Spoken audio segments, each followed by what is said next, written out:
Everything started 20 years ago on January 23, 1995.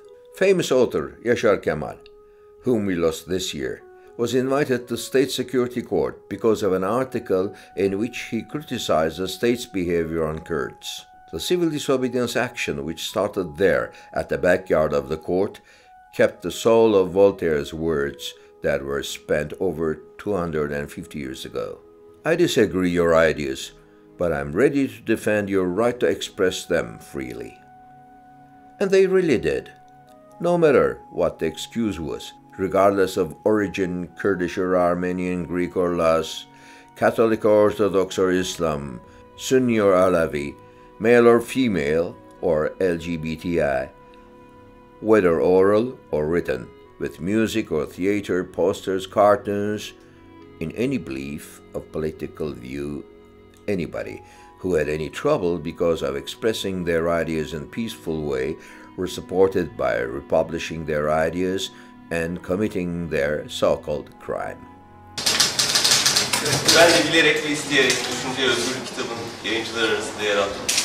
The civil disobedience lasted for long years. The state could not afford the scandal of imprisoning a great amount of well-known people and made short laws from time to time, suspending the cases and sentences. But the activists answered by republishing the criminal texts and forced the judiciary to reopen the cases. During 11 years, from 1995 to 2006, over 80,000 participated in the crimes of nearly 300 people and applied to prosecutors demanding new cases against themselves.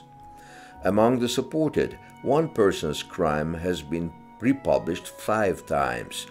His name is Recep Tayyip Erdoğan, later Prime Minister and now the state president.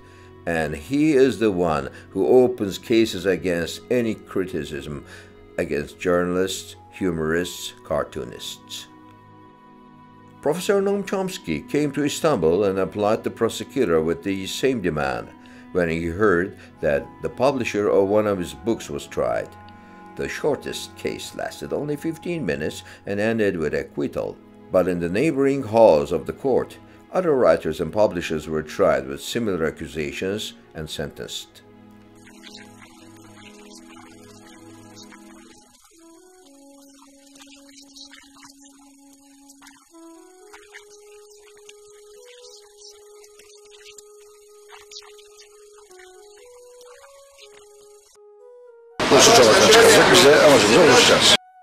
This long-term action gave birth to some other activities during 20 years.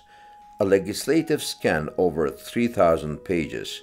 The action series titles Your Problem is Our Problem, is which representatives of many different social groups visited someone or some organization which was threatened or oppressed.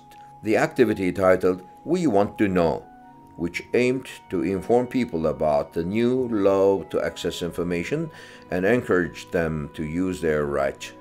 And the latest, but probably the most important of all, the Small Provincial Assemblies, which brings the civil society and the elected MPs and mayors monthly to keep their permanent dialogue.